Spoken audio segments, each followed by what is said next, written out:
लइकाइए सामने के एगो बात सुन ले बनी जाना बेटा कि भगवान मुंह देले बड़े तो आहारो दी है।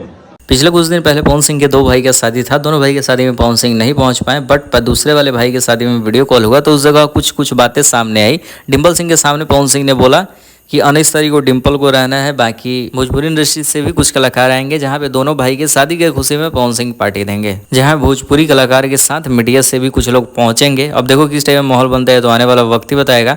बाकी आज है 19 तारीख, आज सिर्फ 19 डेट होने की वजह से पूरा कमेंट सेक्शन जाम है कि 19 आज पवन सिंह पार्टी में पहुंचेंगे या नहीं। तो देखो इसका तो कन्फर्मेशन मेरे पास नहीं है। अगर ऐसा कुछ होगा तो वीडियो सोशल मीडिया पर जरूर आएगा और कोई भी वीडियो आएगा तो सबसे पहले दिखाया जाएगा। तो बस चैनल को सब्सक्राइब कर लेना, क्योंकि लास्ट नाइट पार्टी हुआ था गाने की इवेंट के दौरान, जहां पूरी तरीके से माहौल देखने को मिला। तो आज देखते हैं कैसा माहौल बनता है। बाकी के वीडियो के लिए चैनल को सब्सक्राइब करे रही, इस वीडियो को जितना हो सके शेयर कर दे ताकि सबको पता चले। फिर मिलते हैं बहुत सारे वीडियो के साथ।